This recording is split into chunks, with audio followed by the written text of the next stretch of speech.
जय Hind all of you.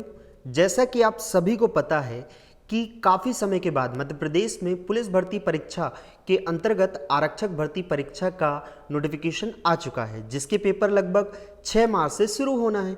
तो इसी क्रम में हमारे लिए ये आवश्यक है कि हम इस अवसर का लाभ उठाएं और आरक्षक के इन 4000 पदों में अपना एक पद प्राप्त करने की कोशिश करें। लेकिन इसके लिए हमें सबसे पहले इस परीक्षा में पूछे जाने वाले प्रश्नों के बारे में समझना होगा, जैसे कि किस विषय से कितने प्रश्न पूछे जाते हैं एवं उन प्रश्नों का लेवल क्या है।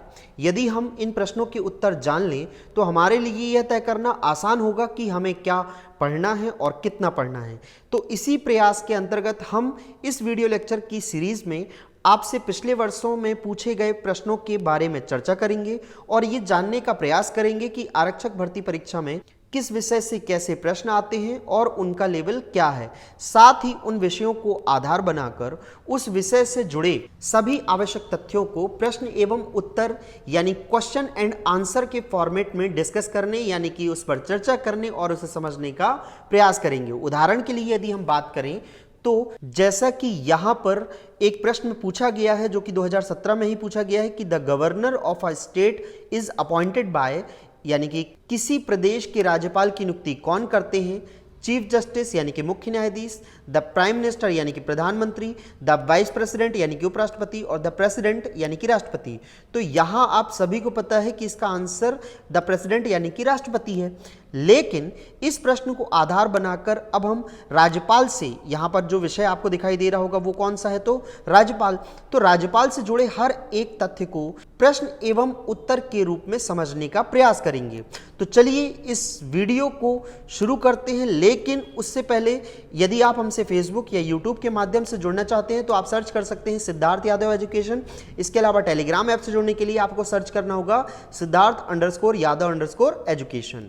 तो सबसे पहले अब हम यहाँ पर राज्यपाल को समझने का प्रयास करेंगे। लेकिन राज्यपाल को समझने के लिए सबसे पहले हमें राज्य विधानमंडल को समझना होगा कि राज्य विधानमंडल है क्या। तो जैसे कि देश में संसद है और जो संसद है वो राष्ट्रपति, लोकसभा और राज्यसभा से मिलकर बनी हुई है। तो ऐसे ही यहाँ पर राज्य विधानमंडल जो होता है वो राज्यपाल, विधान परिषद और विधानसभा से मिलकर बनी हुई है। जैसे कि राज्यपाल यानी कि राष्ट्रपति, विधान परिषद यानी कि राज्यसभा और विधानसभा यानी कि लोकसभा। लेकिन यहाँ पर थोड़ा एक डिफरेंस है, वो क्या है वो समझिए। जो केंद्र में राज्यसभा है वही राज्य में विधान परिषद के नाम से जानी जाती है। लेकिन यहाँ पर अंतर यानी कि डिफरेंस ये है कि भारत के हर एक राज्य में यहाँ पर विधान परिषद नहीं है। याद रखिएगा, भारत के हर एक राज्य में विधान परिषद नहीं है। तो यहाँ पे राज्य विधानमंडल कभी कभी आपको ये भी देखने को मिलेगा कि राज्यपाल और सिर्फ विधानसभा से मिलकर बना है, जो कि मध्य प्रदेश में ही आपको ऐसा देखने को मिलेगा। मध्य प्रदेश में विधान परिषद नहीं है, सिर्फ राज्यपाल और विधानसभा ही मिलकर राज्य विधानमंडल का निर्माण करते हैं। तो हमें सिर्फ किसको पढ़ना है यहाँ पर, राज्यपाल को। अब राज्यपाल कैसे काम करता है उसे समझते हैं। तो अब यहाँ पर देखिए कि जो संविधान का भाग 6 है वो राज्य शासन के लिए है। याद रखिएगा कि जो राज्य शासन के लिए प्रावधान किया गया है वो संविधान के किस भाग में किया गया है, तो याद रखिएगा भाग 6 में। यहीं से मैं आपको क्वेश्चन एंड आंसर यानी प्रश्न एवं उत्तर के फॉर्मेट में यहाँ पर आपको पढ़ाते चल रहा हूँ। मतलब उनके जो ऑब्जेक्टिव्स, जो राज्यपाल से जुड़े हुए ऑब्जेक्टिव्स हैं वो पूछे जा सकते हैं। तो वो किस तरह पूछे जा सकते हैं वो मैं यहाँ से डिस्कस करना शुरू कर रहा हूँ। तो आप यहाँ पर बहुत ध्यान से समझिएगा। अब यहीं पर देखिए मैंने हाईलाइट किया हुआ है कि कार्यपालिका का प्रमुख और कार्यपालिका का प्रधान। तो आपको ये बात याद रखना है कि कार्यपालिका का प्रमुख हो या कार्यपालिका का प्रधान हो, वो सिर्फ कौन होता है, राज्यपाल। लेकिन ये बात याद रखिएगा कि जो वास्तविक शक्ति है वो वास्तविक शक्ति राज्यपाल के पास नहीं होती है। ये बहुत अच्छे से याद रखिएगा कि जो वास्तविक शक्ति होती है कार्यपालिका की, वो कार्यपालिका की वास्तविक शक्ति राज्यपाल के पास नहीं होती है, बल्कि मुख्यमंत्री के नेतृत्व में किसके पास होती है, मंत्री परिषद के पास। तो बहुत अच्छे से ये समझ में आ गया होगा कि जो कार्यपालिका का प्रमुख एवं कार्यपालिका का प्रधान है वो कौन होता है, राज्यपाल। लेकिन जो वास्तविक शक्ति होती है वो किसके पास होती है, मंत्रिपरिषद के पास, और जिसका नेतृत्व कौन करता है, तो मुख्यमंत्री। आपसे प्रश्न कैसे पूछा जा सकता है कि कार्यपालिका का प्रमुख कौन है, राज्यपाल। कार्यपालिका का प्रधान कौन है, राज्यपाल। लेकिन कार्यपालिका की वास्तविक शक्ति किसके पास होती है, तो मंत्रिपरिषद। लेकिन मंत्रिपरिषद का मुखिया कौन होता है, तो मुख्यमंत्री। तो इस तरह के प्रश्न पूछे जा सकते हैं। सो होपफुली ये क्वेश्चन आंसर का फॉर्मेट आपको यहाँ पर समझ में आएगा, और इसी फॉर्मेट को यहाँ बेस करते हुए यानी कि आधार बनाते हुए हम आगे के सभी क्वेश्चन एंड आंसर को यानी कि प्रश्न एवं उत्तर को यहाँ कंप्लीट करेंगे। अब यहाँ पे अगला जो प्रश्न बन सकता है वो अनुच्छेद 153 से बन सकता है। वो कैसे बन सकता है वो समझिए। अनुच्छेद 153 यानी कि आर्टिकल 153, यदि मूल संविधान के अंतर्गत हम बात करें, मूल संविधान कौन सा, जब भारत का संविधान बनकर ही तैयार हुआ था उस समय की बात कर रहा हूं। तो मूल संविधान में ये कहा गया था अनुच्छेद 153 के तहत कि प्रत्येक राज्य के लिए सिर्फ एक राज्यपाल होगा। तो अब यहां प्रश्न कैसा पूछा जा सकता है कि मूल संविधान में किस अनुच्छेद के अंतर्गत यह प्रावधान किया गया था कि प्रत्येक राज्य के लिए एक राज्यपाल होगा। तो कौन सा अनुच्छेद था वो, अनुच्छेद 153 यानी कि आर्टिकल 153। लेकिन 1956 में 7वां संविधान संशोधन हुआ और इसके अंतर्गत यह कह दिया गया कि एक ही व्यक्ति 2 या 2 से अधिक राज्यों के लिए राज्यपाल नियुक्त किया जा सकता है। याद रखिएगा किस संविधान संशोधन के तहत, तो 7वें संविधान संशोधन के तहत। और यह कब हुआ था, तो 1956 में। और इसी के अंतर्गत यह कहा गया था कि एक ही व्यक्ति 2 या 2 से अधिक राज्यों के लिए राज्यपाल नियुक्त किया जा सकता है। तो अब यहां प्रश्न कैसा बन सकता है वो समझ लीजिए। यहां प्रश्न बन सकता है कि किस संविधान संशोधन के तहत राज्यपाल को 2 या 2 से अधिक राज्यों के राज्यपाल के रूप में नियुक्त किए जाने का प्रावधान किया गया था। तो वो कौन सा संविधान संशोधन था, 7वां संविधान संशोधन। या ये जो 7वां संविधान संशोधन है जो राज्यपाल से जुड़ा हुआ है वो किस वर्ष किया गया था, तो 1956 में। तो होपफुली यहां से जुड़े हुए प्रश्न आपको समझ में आ गए होंगे। अब बात कर लेते हैं राज्यपाल की योग्यता के बारे में। तो राज्यपाल की योग्यता से भी प्रश्न पूछे जा सकते हैं। ऐसा हो सकता है कि ABCD के फॉर्म में आपसे पूछ लिया जाए कि इनमें से कौन सी योग्यता राज्यपाल की नहीं है, या राज्यपाल की इनमें से कौन सी योग्यता है। तो यहाँ पे राज्यपाल की योग्यता से प्रश्न पूछे जा सकते हैं। तो याद रखिएगा राज्यपाल क्या होना चाहिए, भारत का नागरिक होना चाहिए। उसकी उम्र क्या होनी चाहिए, तो 35 वर्ष होनी चाहिए। और जो राज्यपाल के पद पे आसीन होने वाला है वो कोई भी लाभ के पद पर नहीं होना चाहिए। तो ये भी याद रखिएगा, ये कई बार पूछा जा चुका है। इसके अलावा राज्य विधानसभा का सदस्य चुने जाने योग्य हो।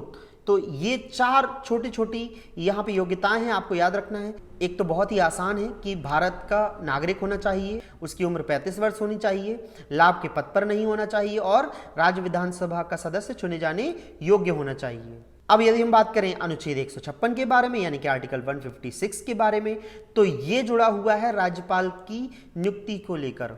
तो राज्यपाल की नियुक्ति कौन करता है, राष्ट्रपति। जो कि मैंने अभी बताया था आपको, जब उस प्रश्न के बारे में मैं चर्चा कर रहा था तो मैंने बताया था कि राज्यपाल की नियुक्ति कौन करता है, राष्ट्रपति। और कितने वर्षों के लिए करता है, 5 वर्षों के लिए। लेकिन अनुच्छेद 156 के 1 और 2 में आपको तथ्य बताए गए हैं, वो समझिए कि राष्ट्रपति के प्रसाद पर्यंत तक पद धारण कर सकता है कौन, राज्यपाल। और यदि वह चाहे तो 156(2) के तहत वह अपने पद से इस्तीफा भी दे सकता है, मतलब अपना पद त्याग कर सकता है। तो ये अनुच्छेद आपसे पूछा जा सकता है। राज्यपाल की नियुक्ति से जुड़ा हुआ कौन सा अनुच्छेद है, तो अनुच्छेद 156। कितने वर्षों के लिए राज्यपाल की नियुक्ति होती है, 5 वर्षों के लिए। राज्यपाल की नियुक्ति कौन करता है, राष्ट्रपति। यदि यहाँ पे मैं बात करूं कि किस अनुच्छेद के तहत वह अपना पद त्याग कर सकता है, तो अनुच्छेद 156 के 2।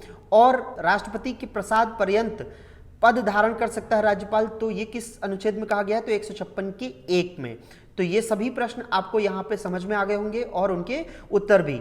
लेकिन यहाँ पर एक बहुत ही इंपॉर्टेंट नोट है, वो क्या, भारत के संविधान में ये कहीं भी नहीं लिखा है कि राज्यपाल को उसके पद से कैसे हटाया जा सकता है।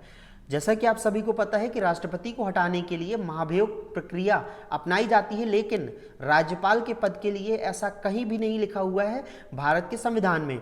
तो आपको यह भी प्रश्न पूछा जा सकता है कि राज्यपाल को अपने पद से कौन हटा सकता है, तो हो सकता है कि आप वहां पर ऑप्शन कोई भी चुन सकते हो, जो भी वहां पे ऑप्शन दिए हो, लेकिन आपको चुनना है कि कोई भी नहीं हटा सकता। याद रखिएगा, अकॉर्डिंग टू ऑप्शन आपको यही बात याद रखनी है कि कोई भी व्यक्ति भारत के संविधान के तहत यहां पर राज्यपाल के पद से उसको हटा नहीं सकता है, याद रखिएगा। अब बात करें यदि हम राज्यपाल के वेतन की, तो ये कई बार प्रश्न पूछा जा चुका है कि राज्यपाल का वेतन कितना है।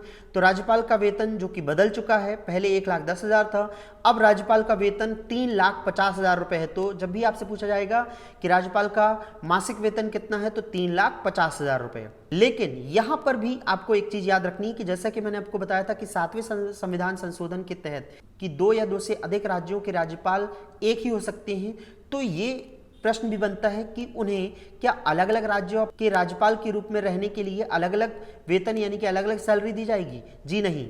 यहां पे आपको ये याद रखना है, ये बहुत ही प्रमुख प्रश्न बन सकता है राज्यपाल के वेतन को लेकर कि राज्यपालों का जो वेतन होता है वो अनुपात में दिया जाएगा। याद रखिएगा, किस में दिया जाएगा? अनुपात में। ये अनुपात शब्द याद रखिएगा, तो अनुपात में दिया जाएगा और ये अनुपात निर्धारित कौन करेगा? तो राष्ट्रपति निर्धारित करेगा। सो होपफुली ये बात आपको यहां पर समझ में आ गई होगी। अब यदि राज्यपाल की शपथ की बात करें, तो राज्यपाल पद ग्रहण करने से पूर्व किसके सामने?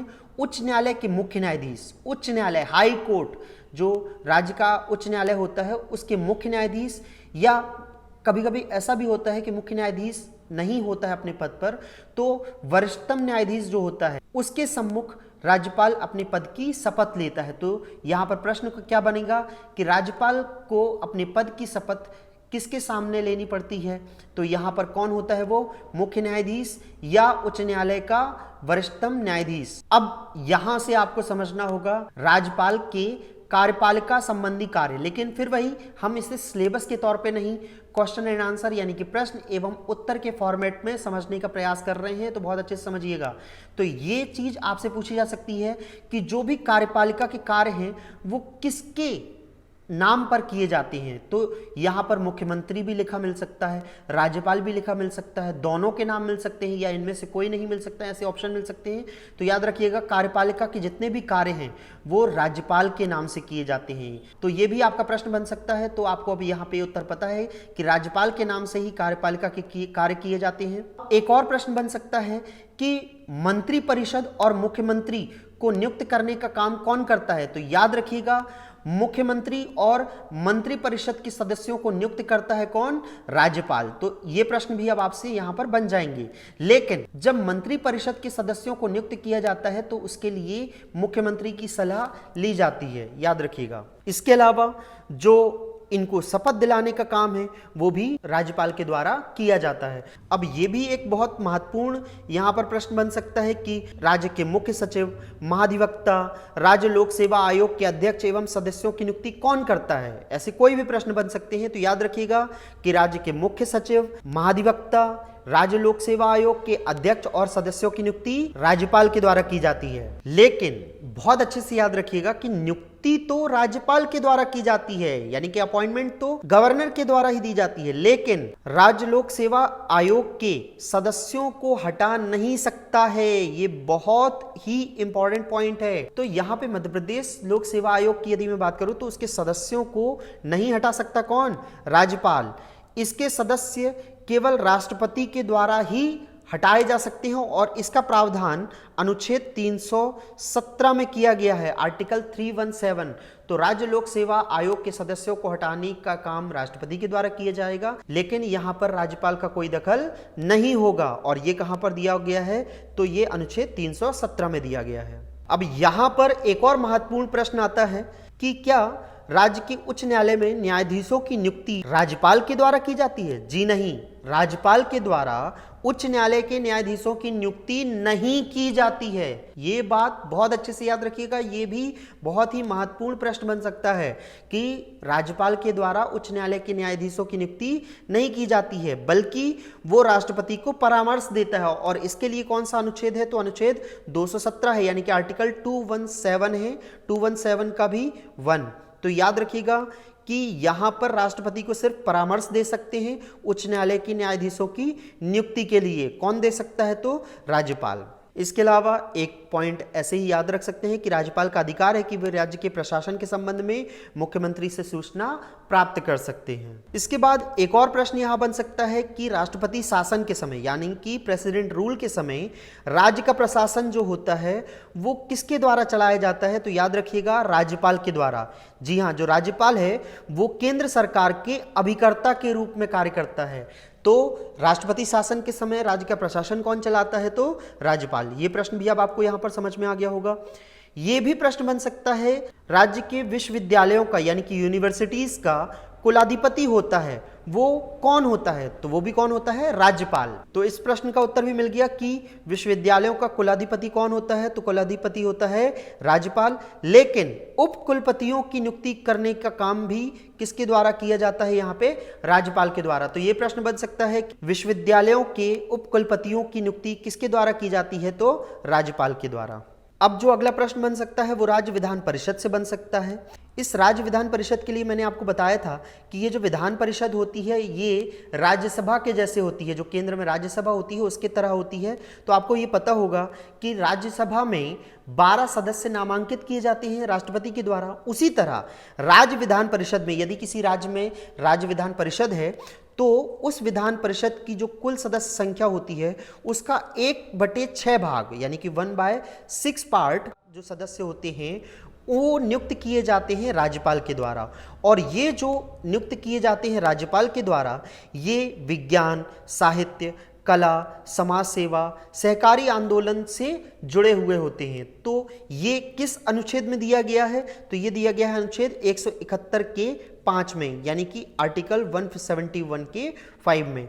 तो यहां पर बहुत ही इंपॉर्टेंट क्वेश्चन बन सकता है कि राज्य विधान परिषद की कुल सदस्य संख्या का कितना भाग राज्यपाल के द्वारा नियुक्त किया जाता है? तो 1/6 भाग। इसके अलावा यह प्रश्न बन सकता है कि राज्य विधान परिषद की कुल सदस्य संख्या का 1/6 भाग किसके द्वारा नियुक्त किया जाता है? तो राज्यपाल के द्वारा।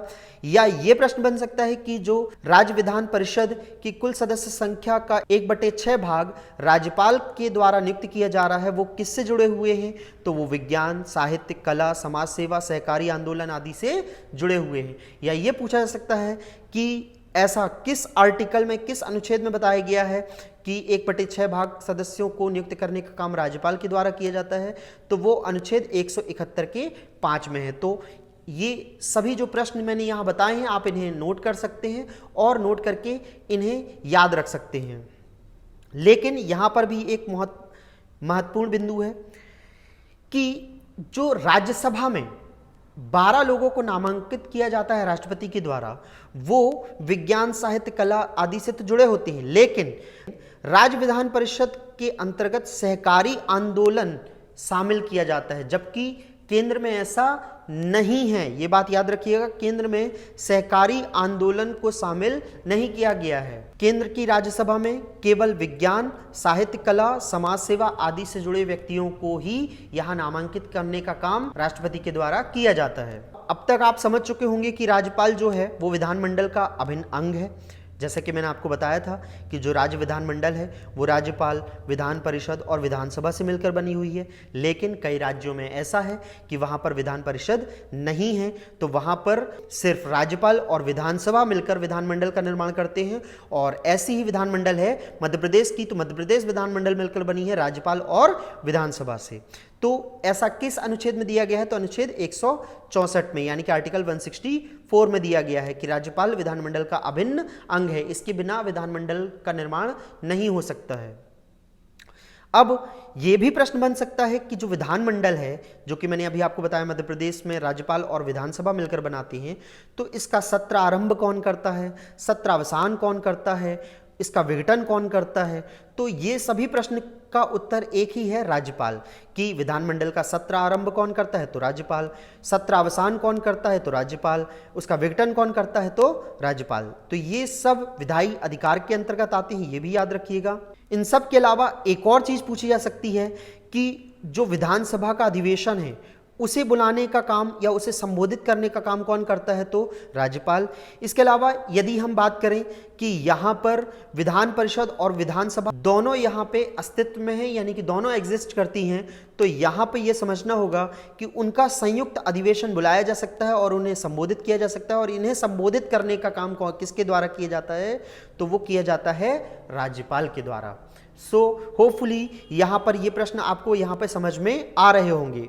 अब आपने कई बार यहाँ पर देखा होगा कि जो राज्य के विधायक होते हैं वो विधायक यहाँ पे अयोग्य करार दे दिए जाते हैं, या उनके ऊपर ऐसे आरोप लगते हैं कि वो अब अयोग्य हो चुके हैं विधानसभा के लिए। तो यदि मैं यहाँ पर जो अयोग्यता संबंधी विवाद की बात करूं, तो इसके निर्धारण के लिए राज्यपाल किससे परामर्श कर सकता है? तो राज्यपाल चुनाव आयोग से परामर्श कर सकता है। तो यहाँ पे प्रश्न क्या बन सकता है? वो ये बन सकता है कि अयोग्यता संबंधी विवाद, जो कि विधानसभा के सदस्य की अयोग्यता की बात कर रहा हूं मैं यहाँ पे, तो इस अयोग्यता संबंधी विवाद के निर्धारण के लिए राज्यपाल किससे परामर्श लेता है? तो इसके कई ऑप्शन होंगे, लेकिन यहाँ पर आपको सही आंसर देना है चुनाव आयोग। तो किससे वो परामर्श करेगा? चुनाव आयोग से।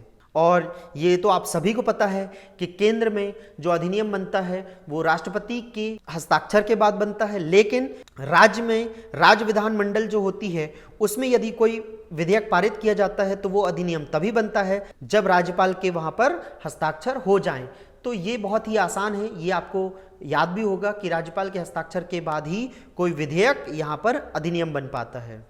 अब एक और प्रश्न बन सकता है यहाँ पर कि राज्य में अध्यादेश जारी करने की शक्ति किसके पास होती है? तो वो किसके पास होती है? राज्यपाल। ये आपको राष्ट्रपति से मिलता जुलता हुआ प्रश्न मिल रहा होगा कि जो केंद्र में अध्यादेश जारी करने की शक्ति होती है वो किसके पास होती है? तो राष्ट्रपति के पास। वैसे ही यहाँ पे अध्यादेश जारी करने की शक्ति किसके पास होती है? राज्यपाल के पास। लेकिन ये बात भी याद रखिएगा कि जब अध्यादेश ला दिया जाता है राज्यपाल के द्वारा, तो उस अध्यादेश को 6 सप्ताह के भीतर, याद रखिएगा ये भी प्रश्न पूछा जा सकता है कि राज्यपाल के द्वारा लाए गए अध्यादेश को कितने सप्ताह के भीतर विधानमंडल के द्वारा स्वीकृत करना आवश्यक होता है? तो वो 6 सप्ताह के भीतर। तो ये याद रखिएगा कि ऐसे अध्यादेश जो कि राज्यपाल के द्वारा लाए गए हैं 6 सप्ताह के भीतर विधानमंडल के द्वारा स्वीकृत होना अनिवार्य है। और अब ये प्रश्न बनता है कि यदि 6 सप्ताह के भीतर उसे स्वीकृति नहीं मिली तो क्या होगा? तो उसकी वैधता क्या हो जाएगी? समाप्त हो जाएगी। किसकी? अध्यादेश की, जो कि राज्यपाल ने वहां पर पारित किया था। और ऐसा किस अनुच्छेद में बताया गया है, यह भी प्रश्न हो सकता है। तो अनुच्छेद 213 आर्टिकल 213 में। ये सभी जो अनुच्छेद मैं यहाँ पर डिस्कस कर रहा हूँ ये सभी महत्वपूर्ण हैं। यहाँ क्वेश्चन एंड आंसर यानी कि प्रश्न एवं उत्तर के फॉर्मेट में मैंने इसीलिए समझाया है कि जब कभी भी व्यक्ति यहाँ पे राज्यपाल को पढ़ता है तो राज्यपाल के जो अनुच्छेद हैं केवल उन्हीं पर ध्यान देता है, लेकिन इसके अलावा भी और भी कई सारे अनुच्छेद हैं जो राज्यपाल से अप्रत्यक्ष रूप से जुड़े हुए हैं, जैसे कि यहाँ पर ये अनुच्छेद 213 दिखाई दे रहा है यहाँ पर। इसके बाद आते हैं धन विधेयक वाले प्रश्न पर कि यदि हम बात करें कि ऐसा कौन सा विधेयक है जो राज्यपाल विधानमंडल के पास पुनर्विचार के लिए नहीं भेज सकता है, तो वो कौन सा विधेयक है? धन विधेयक। इसके अतिरिक्त कोई भी विधेयक होगा वो पुनः विचार के लिए विधानमंडल के पास भेजे जा सकते हैं। यहां पर आपको विधानमंडल होपफुली क्लियर हो चुका होगा अब तक। और यदि ये जो धन विधेयक के अतिरिक्त कोई भी विधेयक पुनः विचार के लिए भेजे गए हैं, यदि वो दोबारा पारित किए जाते हैं विधानमंडल में, तो यहां पर जो राज्यपाल होता है वो अपनी सहमति देने के लिए बाध्य होता है, मतलब उसे पारित करना ही होता है। अब राज्यपाल से जुड़ा हुआ एक बहुत ही महत्वपूर्ण विधायी अधिकार है कि राज्यपाल यदि चाहे तो किसी विधेयक को राष्ट्रपति के विचार के लिए आरक्षित रख सकता है। याद रखिएगा, जो राज्यपाल है वो किसी भी विधेयक को राष्ट्रपति के विचार के लिए आरक्षित रख सकता है, और ये जो आरक्षित विधेयक है तभी प्रभावी होगा जब राष्ट्रपति उसके लिए अनुमति प्रदान करे। आप इसे एक इस तरह से समझ सकते हैं कि यदि कोई विधेयक राष्ट्रपति के सामने ले जाया गया तो वो तभी प्रभावी माना जाएगा जब उसे राष्ट्रपति अनुमति प्रदान करे। अब इसकी ज़रूरत क्या है कि जो राज्यपाल है वो किसी भी विधेयक को राष्ट्रपति के विचार के लिए आरक्षित रखे? तो यहाँ पर ये अनिवार्य तब हो जाता है जब वो जो विधेयक है जिसे पारित किया जा रहा है और जिसे राष्ट्रपति के विचार के लिए आरक्षित रखा जा रहा है, वो विधेयक उच्च न्यायालय की शक्तियों का अल्पीकरण करता है। याद रखिएगा, वो उच्च न्यायालय की शक्तियों का क्या करता है? अल्पीकरण करता है। अब जैसा कि हम यहाँ जान चुके हैं कि राज्यपाल ने किसी विधेयक को राष्ट्रपति के विचार के लिए आरक्षित रख लिया है, तो यहाँ पर आप समझिए कि जो आरक्षित विधेयक है जो कि राष्ट्रपति के लिए आरक्षित किया गया है, वो राष्ट्रपति के निर्देश पर राज्यपाल पुनर्विचार के लिए विधानमंडल को लौटा देता है। लेकिन ये भी याद रखिए यहाँ पे कि जो विधानमंडल है वो 6 मास के भीतर उस विधेयक पर पुनर्विचार करेगा। कितने मास के लिए? 6 मास के लिए। ये भी प्रश्न पूछा जा सकता है कि जो राष्ट्रपति के लिए आरक्षित विधेयक होता है, जो राज्यपाल पुनर्विचार के लिए विधानमंडल को लौटा देता है, वो विधानमंडल उस विधेयक पर पुनर्विचार कितने मास के लिए किया जाता है? तो वो 6 मास के लिए किया जाता है। तो ये प्रश्न भी आपको यहाँ पर समझ में आ गया होगा। और उस विधेयक को जब पुनः पारित किया जाएगा तो याद रखिएगा, मैंने बताया था कि वो तभी प्रभावी होगा जब राष्ट्रपति के पास से होकर आए। तो राष्ट्रपति को भी पुनः प्रस्तुत किया जाएगा वो विधेयक जो कि राष्ट्रपति के लिए आरक्षित किया गया है। तो आप ये यहाँ पे लास्ट में एक कंक्लूजन समझ लीजिए कि कोई भी विधेयक जो राष्ट्रपति की दृष्टि में आ चुका है वो तब तक पारित नहीं होगा जब तक राष्ट्रपति की अनुमति अनिवार्य नहीं हो जाती। लेकिन अब यहाँ पर ये बात समझना होगा कि राष्ट्रपति के लिए जो ये विधेयक है इसे अनुमति देना ही है दूसरे बार में, ये अनिवार्य नहीं है। तो ये किस आर्टिकल या किस अनुच्छेद में दिया गया है? तो आर्टिकल 201 यानी कि अनुच्छेद 201 में। तो ये प्रश्न भी आपको यहाँ पर अवश्य बनने चाहिए। इसके बाद आपको यहाँ पर दिखाई दे रहा होगा बजट से जुड़ा हुआ प्रश्न। देखिए, ये जो वार्षिक वित्तीय विवरण है ना, ये बजट ही है। बजट को ही यहाँ पे वार्षिक वित्तीय विवरण के रूप में जाना जा रहा है। तो जो वित्त मंत्री होता है, याद रखिए, ये भी पूछा जा सकता है कि वार्षिक वित्तीय विवरण किसके द्वारा प्रस्तुत किया जाता है? तो वित्त मंत्री। लेकिन उसे कहता कौन है? तो उसे कहता है राज्यपाल। और इसके बाद भी एक प्रश्न बहुत महत्वपूर्ण है कि जो धन विधेयक होता है वो किसकी अनुमति से ही पेश किया जाता है? तो याद रखिएगा, धन विधेयक पेश किया जाता है वो राज्यपाल की पूर्व अनुमति से ही पेश किया जाता है। ये भी प्रश्न बन सकता है। ये आपको यहाँ याद रखना है कि जो धन विधेयक है वो किसकी पूर्व अनुमति से पेश किया जाता है? तो राज्यपाल। अब बजट की हमने यहाँ पे बात कर चुके हैं। तो बजट में पैसे खर्च होते हैं और पैसे जो खर्च किए जाते हैं वो निकाले किससे जाते हैं? वो निकाले जाते हैं संचित निधि से। तो जब भी कोई विधेयक जो राज्य की संचित निधि से खर्च निकालने की व्यवस्था करता है तो उसे किसकी संस्तुति प्राप्त करनी होती है? तो किसकी प्राप्त करनी होती है? इसे राज्यपाल की। तो आपसे यह भी प्रश्न पूछा जा सकता है कि संचित निधि से खर्च निकालने की व्यवस्था करने वाले विधेयक को संस्तुति कौन प्रदान करता है? तो वो करता है कौन? राज्यपाल। तो ये भी महत्वपूर्ण प्रश्न है, ये भी याद रखिएगा। लेकिन यहाँ पे याद रखना होगा कि जो राज्य वित्त आयोग होता है वो राज्यपाल को भी संस्तुति प्रदान करता है। याद रखिएगा, ये राज्य वित्त आयोग राज्यपाल को संस्तुति प्रदान करता है। लेकिन किसके लिए?